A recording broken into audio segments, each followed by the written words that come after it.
Before we were discharged from the hospital, the nurse took my twins for one last checkup.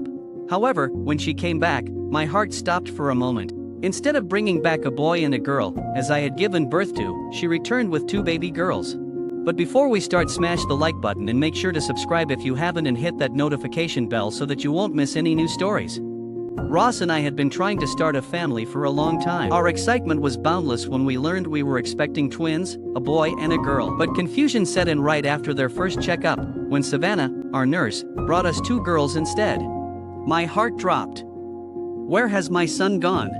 What exactly did you do to him? And whose baby is this other girl? I demanded, unable to hide my shock and fear. They are your daughters, ma'am, she replied, not looking away from the documents she held.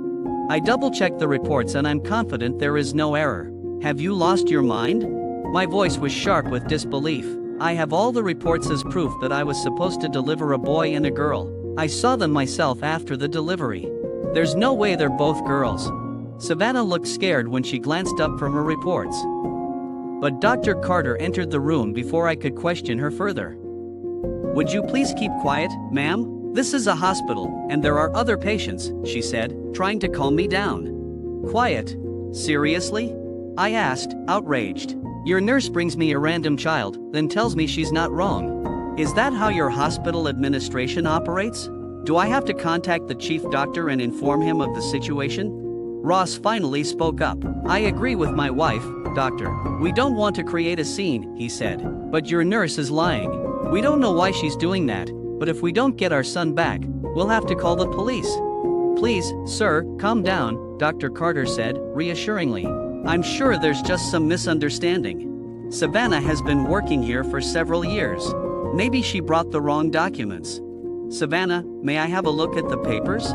But Savannah hesitated. There's no need, ma'am. I checked it, and they're fine. Dr. Carter shook her head and took the papers in her hands, deciding to check the reports herself. After a moment, she admitted there was a mistake. Please give me a minute, ma'am, she said, licking her lips. I assume Savannah brought the incorrect paperwork. There was another patient named Mrs. Matthews. Her first name is Lucy, too. Savannah must have gotten confused. I'm glad you noticed your mistake, I said coldly. I would recommend that you hire responsible people as staff next time. Dr. Carter apologized again and asked Savannah to follow her to correct the mistake. The nurse left with tears in her eyes. Something in my gut told me that the doctor's explanation was not the whole story, so I decided to follow them quietly. I saw them enter Dr. Carter's office. I heard crying, likely from the nurse. The door was slightly open, so I sat outside and listened.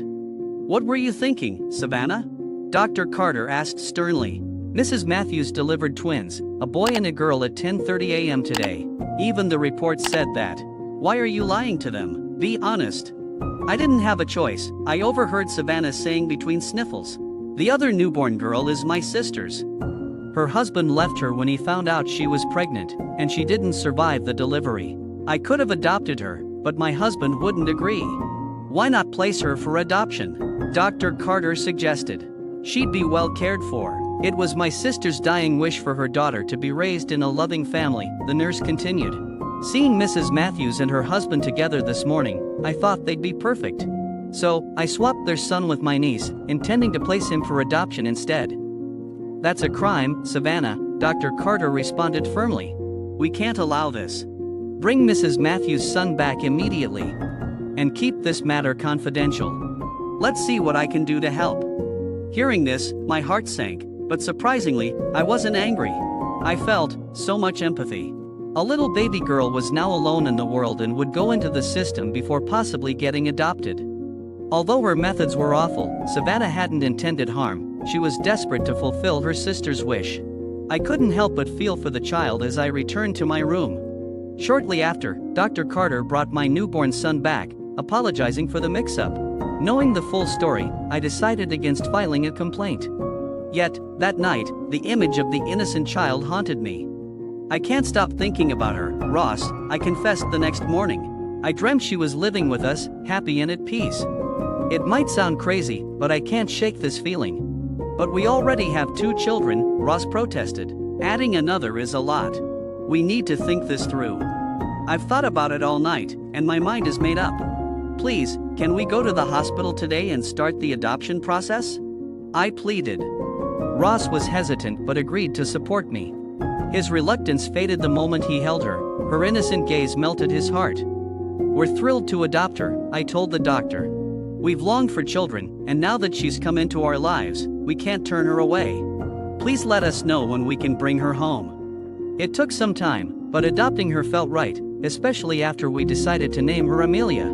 When we finally brought her home, our family felt complete, and we started raising all our kids as triplets. Savannah was grateful for our decision and became a close friend, often visiting to spend time with Amelia and the twins, Sia and Mark.